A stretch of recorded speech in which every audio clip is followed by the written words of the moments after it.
والصلاة والسلام على سيد الأنبياء والمرسلين وعلى آله الطيبين وعلى أصحابه أجمعين. بسم الله الرحمن الرحيم. باب ما جاء في الرجل يصلي وحده ثم يدرك الجماعة. باب دې په بیان د دې کې سړی ځان لمونځ کړي او به راشي جمع لاندې کې نو دی بس کوي هغه جمع سره به دوباره مونځ کوي که به نه کوي. دا اهمه مسله ده. ښه داسې یو مسله تېره شوې په ائمهو د جور پورې چې ما ورته ویلي د ائمهو د جور مسله زمونږ په کتابونو کې نشته. البته دا شته که سړي مخکې مونځ کړي او بیا راغی جمع اتفاقا وروسته ودرېده نو دی به څه کوي. دې باره کې د علماو درې مسلکه دي. خپل حضرت امام ابو حنیفه او امام محمد ابن حسن شیبانی که سړي ځان لمونځ کړي فرض او راغی جمع د ده دا خیال و چې جمع شوې ده او چې راغی جمع تیاره وه نو دی صرف په هغه منځونو کې جمع کې نفل شاملېدی شي چې کوم نفس نفل کېږي. ماسپښین او ماسخوتن دی دو منځونو کې دی جمع کې شریک کېدی شي. ماښام نه پس اگر چې نفل کېدی شي خو که دی 3 رکعاته نفل کوي نو 3 رکعاته نفل نه دی راغلی او که 4 کوي نو مخالفت د امام نه راځي. نو ماښام کې به هم نه کوي، مازدیګر کې به هم نه کوي، سبا کې به هم نه کوي ځکه سبا نه پس نفل نشته، مازدیګر نه پس نفل نشته او ماښام کې یو د 2 بدو لازمیږي. نو اعاده د صلات یعنی دوباره مونځ کول صرف په ماسپښین او په ماسخوتن کې به کوي. 2 امامان حضرت امام شافعی او امام احمد صاحب او زمونږ په ائمهو کې امام ابو یوسف هغوی وی ټولو منځونو کې اعاده کولی شي. ماښام کې به 3 رکعات سره 4 یو ځای کې. امام مالک صاحب وی ماښام کې مونځ نشي کولی نورو کې اعاده کولی شي. گویا 3 واړه امامان فی الجمله د اعادې قائله دي او امام ابو حنیفه نه دی قائله. امام ابو حنیفه صرف ماسپښین او ماسخوتن کې وای نورو کې نه وای او دا نور 3 واړه امامان اعاده فی الجمله ټوله کې وای. دې مسله کې سفیان ثوری زمونږ نه مخالف دی. دا غره د امام ابو حنیفه رای نه ده او مسله سخته ده. نو باب دا هغې مسلک په تایید کې دی چې کوم کې د اعادې حکم دی د ټولو صلوات بغیر د تخصیص د سبا او د مازدیګر وغیره نه ټولو کې به مونځ دوباره کې. ناول حدیث ته ګوره نو احناف باندې به 2 کاری. یو دلیل د دې خپل مسلک، دویم جواب د دې حدیث شریف نه. ناول د هغې دا مسلک دا حدیث مبارک وایي ځکه باب د هغې په تایید کې دی. باب ما جاء فی الرجل یصلی وحده یو سړي ځان لمونځ کړي ثم یدرک الجماعه بیا جماعت لاندې کې په جماعت کې نو دی به دوباره کوي که به نه کوي. نو باب کې عموم دی کوي به. حضرت احمد بن منين قال حدثنا هشام قال حدثنا علي بن عطاء قال حدثنا جابر بن يزيد بن الاسود عن ابيه قال شهدت مع النبي صلى الله عليه وسلم حجته. یزید بن اسود وی د حضور مبارک سره په حج کې شریکوم. فصلیت معه صلاه الصبح ما د سبا منځ کو په مسجد الخیف په مسجد خیف کې په مینا کې. فلما قضا صلاته چې حضور من نفارق شو انحرف راتو شو قوم ته فیدا هو برجلین فی اخر القوم ویني یو 2 سړي د قوم نه جدا ناستو ګوشه لم یصلیا معه جمع سره منځ نو کو ځکه د صفونو نه بار ناستو. فقال علی بهما نو حکم یو کوي دا 2 سړي راوله. فجیع بهما راوستی شو ترعد فرائسهما را پیدل تشي د دوی دا غوښه د دې طبخي او د دې ګردو په منځ کې دا طبخي غوښه دا رپي په وخت یاري کې هغه هم لیدلې کنه وای باندې چې څو غزارو کې دا ځای رپي دا رنګ د انسان هم رپي او خودو کې رپېدل ډېر راځي. نو دا د طبخي په منځ کې دا طبخي دې ته موږ طبخي وایو او د دې تشي په منځ کې دا غوښه چې ده دې ته فریسه وایي. دا د زړه حرکت سره بار حرکت کې اصلي زړه رپي نو دا مر سره رپي نو دوی باندې ير رااله نو رپېدل تشي د دوی.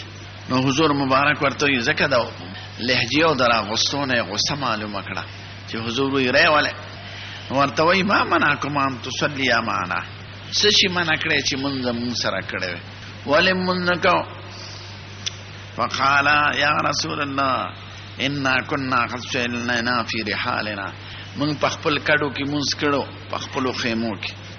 نو دلته چې رالو جمع ولاړو نو شامل نشو مونږ وی چې یو ځل مونږ کړی دی. قال فلا تفعلا، داسې کار مه کوئ. اذا صلیتما فی رحالکما، چې تاسو مونږ کړي په خپلو کډو کې. ثم اتیتما مسجد جماعت، او بیا راشئ د جمع جماعت ته. فصلیا معهم، هغوی سره مونځ کوئ. فانها لکما نافله، دا دویم مونځ به ستاسو دپاره نفل شي. شوافی نوافل ذوات الاسباب ټول دوا وی پار وخت کې، نو دا نفل ذاتو سبب شو. نو گویا چې ځان له مونځ سړي کړي او جمع اعلان نه کړه نو مونځ به کوي. اوس حدیث کې خو عموم دی، دا نه وایي چې صرف ظهر او ماسخوتن کې به کوي لکه چې احناف وایي. ټول مونځونه یاد کړل او عام حدیث یې ووایي چې ځان له مونځ کړي او بیا راشئ جماعت ته نو جمع کې شاملېږئ. اوس حدیث صحیح دی. په دې باب کې د محجن نم حدیث راغلی دی یزید بن عامر نه. قال ابو سعد حدیث یزید بن اسود حدیث حسن صحیح، حدیث حسن صحیح دی.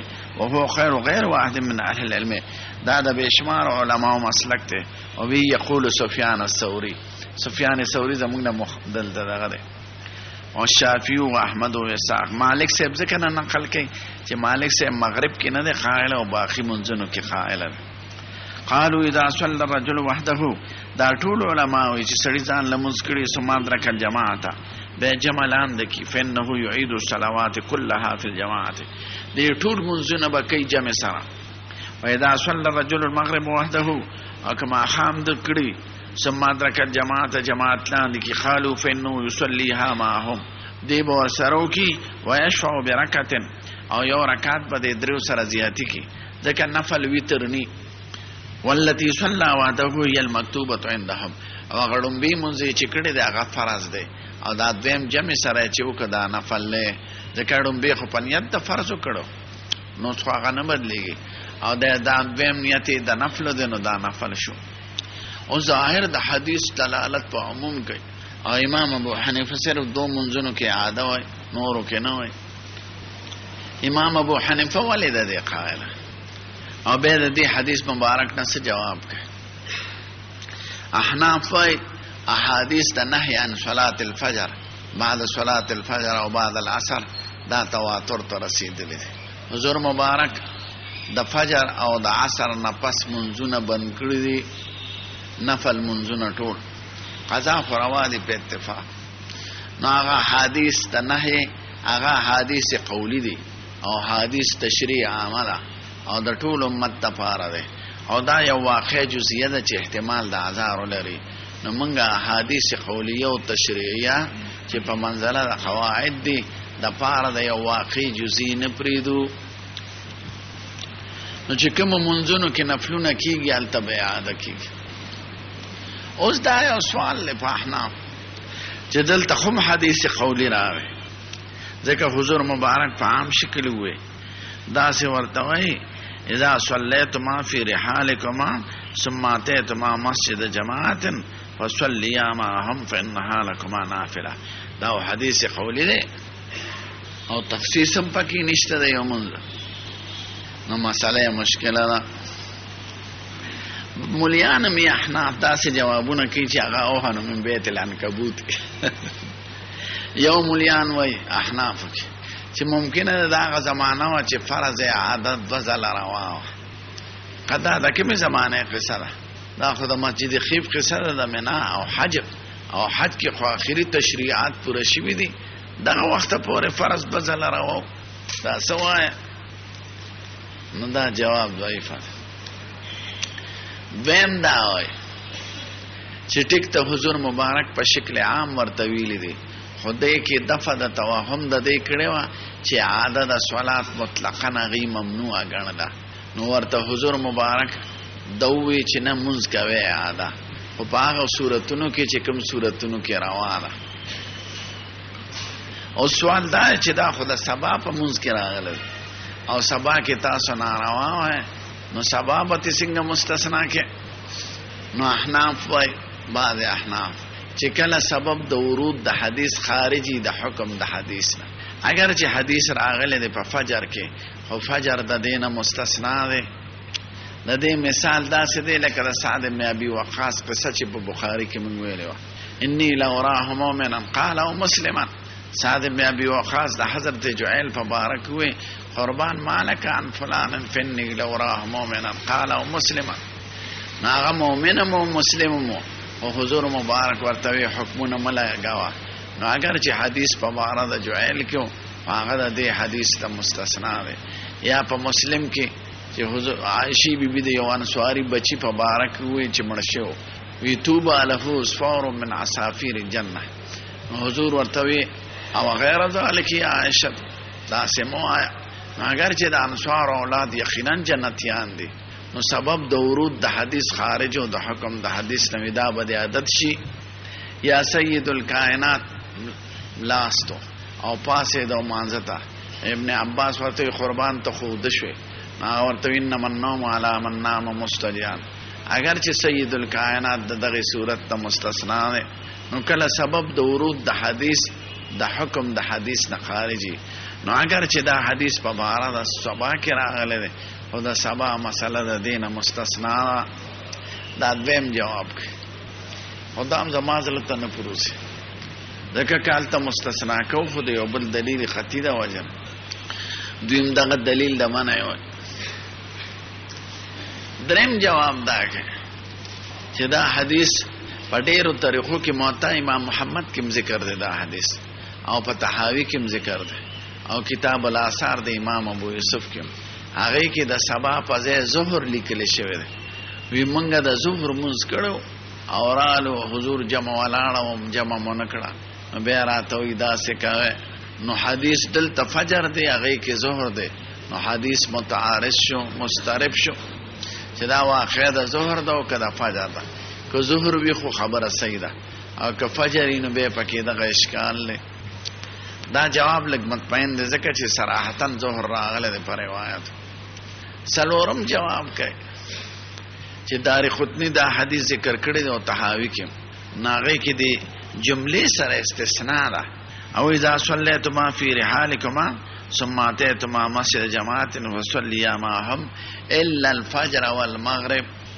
د ابن عمر حدیث ته موقوفا او مرفوعا نو استثناء د فجر او د مغرب ور سره ذکر ده او د فجر استثناء سره استثناء کې عموم وي نو عصرم پکې داخل شو فجر ولې مستثنا ده ځکه دا غینه پس نفل کیږي نه هغه حکم خو په عصر کې هم دی نو هغه استثناء د فجر او د مغرب چې په حدیثو کې راغلی ده دا دلیل د احناف دی چې په دغه صورتونو کې به اعاده نه کې کنه ظاهر د حدیث تایید داغي.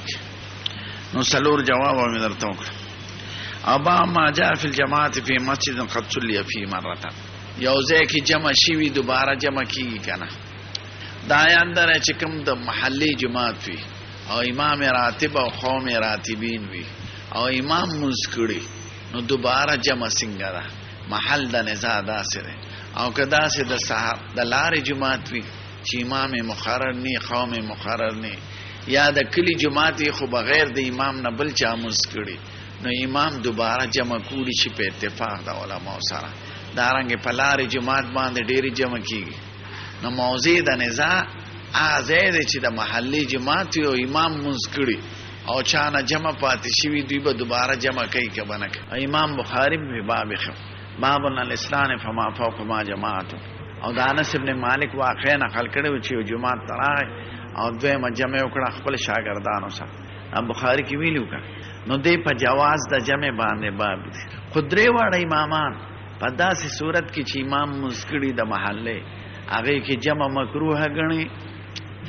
امانا رشید احمدی گنگوی سے پر رسالہ لکھنے دا القطوف الدانیہ فی حکم الجماعت الثانی ما تا شوافیو مثالا ملیو قدر تیاد چې شوافیو کې دا کار دی چې تکبیر تحریمم ته تلی نو بس به بناس دی جمع سره بن شاملېږي موږ بخپل جمع کو چې تکبیر تحریم لاندې اما شوافیو ته دا څه کوي زناورو ستاسو امام خو په دې باره کې کتاب علوم کې دومره سخت قول چې د اندازې نه نو درې واړه امامان د جماعت ثانیه د کراهت قائل دي او محدثین کرام او امام احمد صاحب او اسحاق صاحب د جواز قائل دي د په جواز باب خره خدا هغه صورت ته چې دې کې اختلاف نشته هغه دا چې د نفل منځ په یو جمع پس یو سړی ځان لراغی او ځان لمونځ کوي فرض ته ورپسې ودرې د نفلو نو دا هغه جمع شو ستا نفل شو نو دا روانه په اتفاق سره ځکه جمع کې چې کوم خلاف دی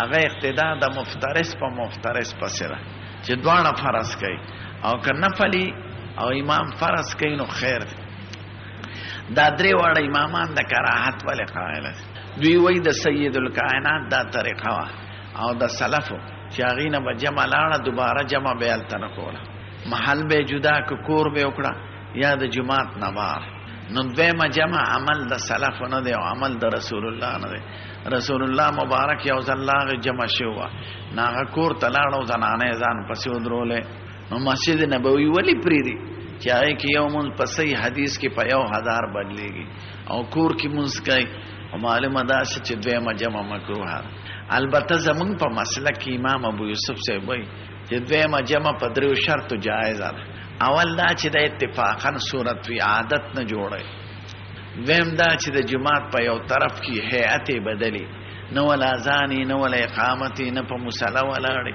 دریم دا چې تداعی پکینی بلنه پکینی چې راځي رونو دویمه جمع کیږي ځکه کله دویمه جماعت اجازه شي نو سبب د تفریق د امت په وګرځي ما ته ویلو کړه زموږ یو غیر مقلد استاد وشه هغه د دویمه جمع قائل او به ما ته چې مولد الشام وغیرہ کې چې دا خلک دویمه جمع کې درېمه کوي زوست منه قائل او علماء چې سویلي دي ائمه د سی ویلي ځکه دا تفریق د امت راځي دکاندار بناستی وی خیر دی جمع با دویمه جمع تا بنانازی وی دریمه بوک ناغا صورت دا وحدت اغا نپاتی کی دا چه کم صورت ذکر کرده دا روا ده چه او سڑی فرض کئی تو ور پس نفل و نیتو تاره نو دا اغا دویمه جمع نه دا حقیقت کی دا روا ده اغا سڑی تا دا جمع موز حاصل شی مانا خوچی موز دری دان پس طالب و درم دویم دا نفل و نیتو تاره ما تا دا جمع موز حاصل شی و اغا نفلو نبا ما جاء فی الجماعت فی مسجد قد صلی فی مرتا جمع پاگا جماعت کی چاہی کی شوی اغانس ابن مالک قصه چې په بخاری کې دا مارتوی دا پته نه چې دا د لارې جماعت وکړه محله بل دا چې هغه هيئت دومره بدل ک چې هغه په میان دا هغه صف کې ولاړو د شاګردان شل شاګردان ورسره او هيئت د جماعت د خذو کو د خذو جمع کې به امام مینس کې ولاړ نو دومره چې هيئت بدل کې امام ابو یوسف سے وی روان خو عام عادت دا جوړول نه دی پکا اتفاقا شو د جماعت پکون کیو شو او تدائی پکینی ما جاء فی الجماعت فی مسجد قد صلی فی مرتن جمع پاغ جماعت کې چې جمع پکې شوی مارته وی کنه چې محل د نزاع د محلي جماعت چې امام کړی حدثنا اناد قال سلام دتوان سيد بن ابي اروه سليمان ناجي انا بالمتوكل ابي سيد قال جاء رجل یو سړی راغی وقد صلى رسول الله صلی الله علیه وسلم سید الکائنات جمع کړي وا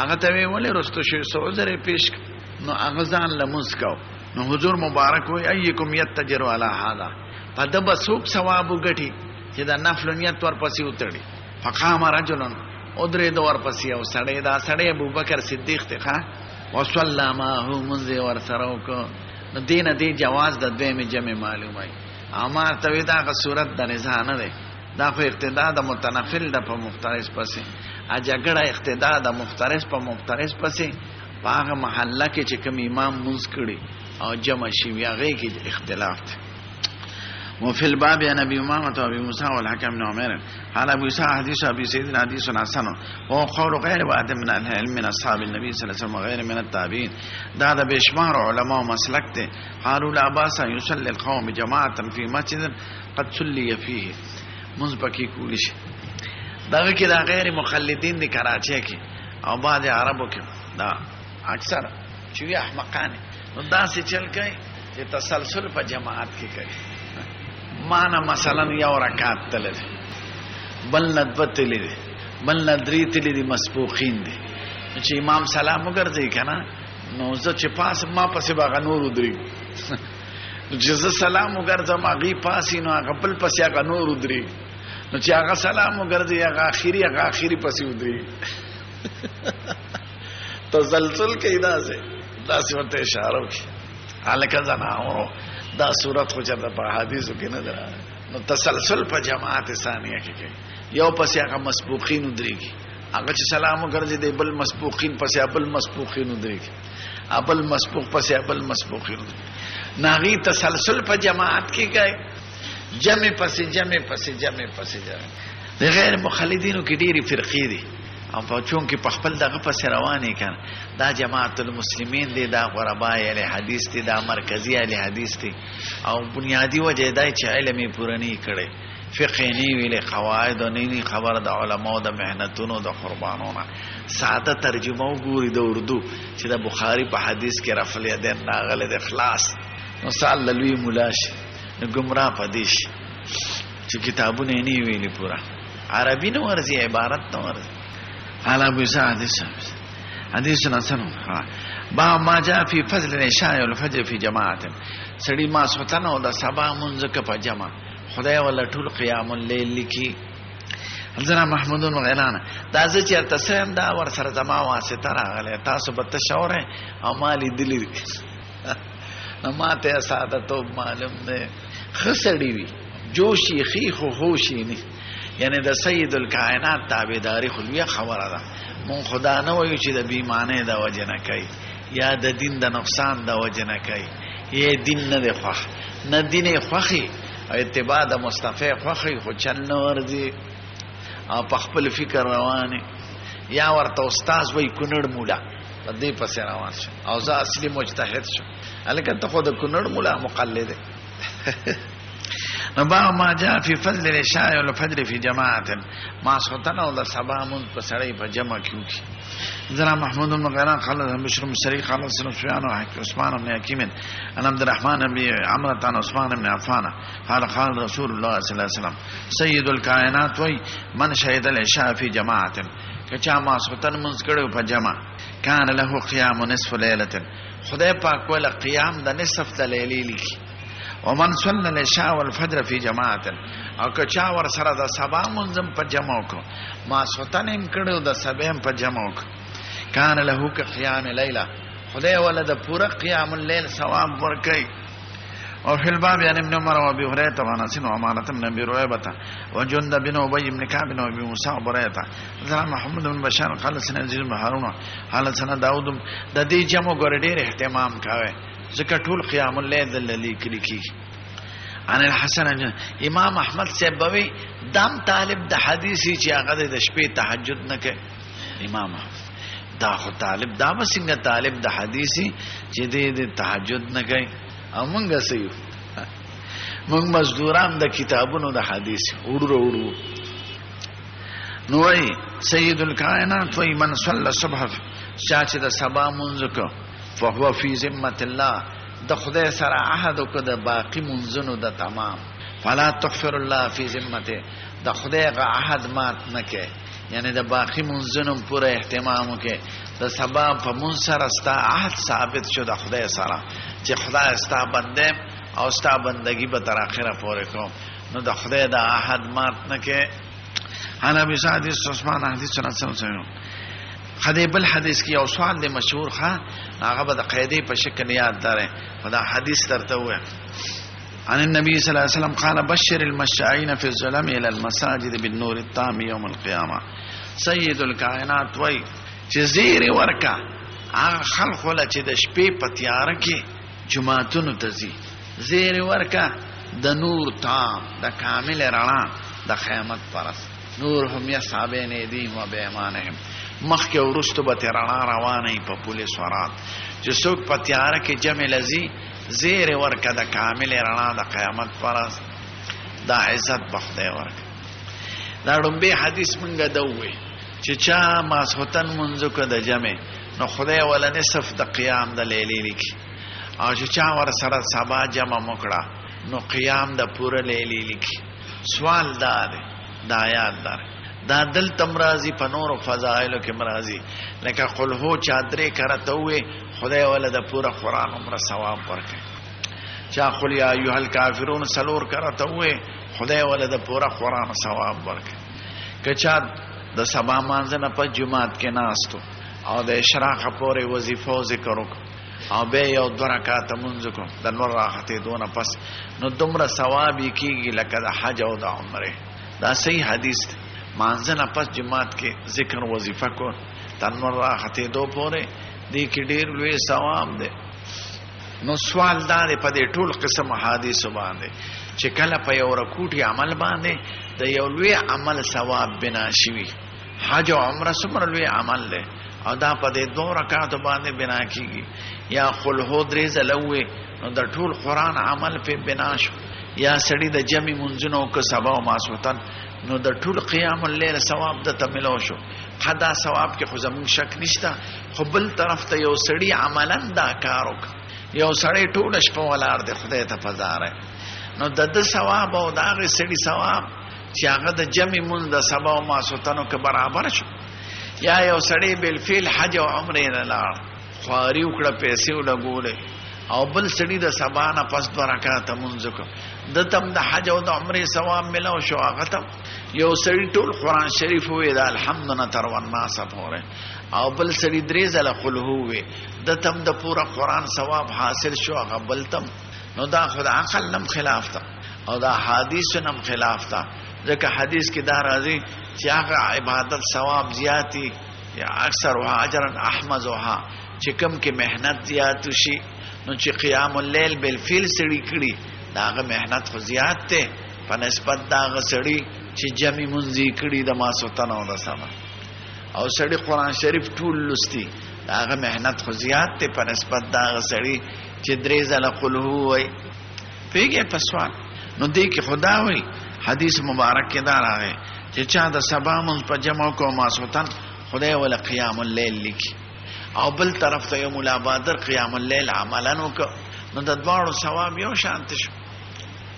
نو ما فرتوی دا د عقل نم خلاف تا او د حدیث نم خلاف تا. حدیث کې راځي چې کوم عبادت کې مهنت زیاتی دا غي اجر زیات ته نو چې قیام الليل بالفعل کړي پکار دا چې دا غ اجر زیات شي. نو دا داسې قسم حدیث او جواب یو یاد لره چې یو عبادت ثواب د اصل عبادتي او یو ور سره فضلی وي. نو دا چې کوم دی کې تشبیه راځي دا تشبیه د اصل ثواب سره راځي، او چې کوم دی کې سړی عملاً هغه وګړو د عبادت کړي هغه له خدای اصل او فضل دواړه ورکړي.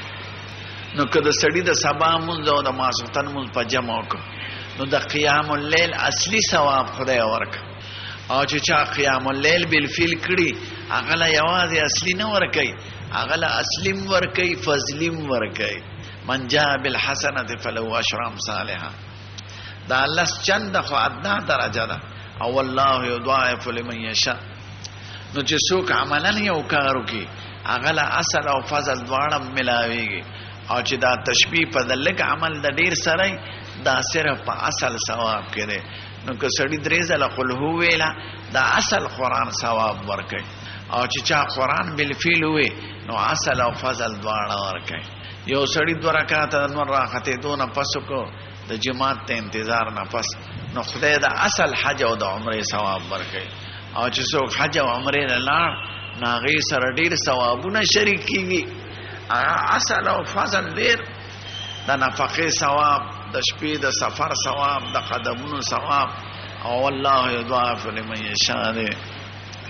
نو په جواب پیښوي نو چې چرته په لږ عمل باندې د ډیر عمل ثواب بنا شوي ا تشبیه په اصل کې ده، او چې چرته ډیر عمل سړی بالفعل کی ناغله خدای اصل او فضل دواړه ورکړي. دا جواب علامه توربشتی لیکلی، اما د خپل استاد صاحب نو اورېدل بس.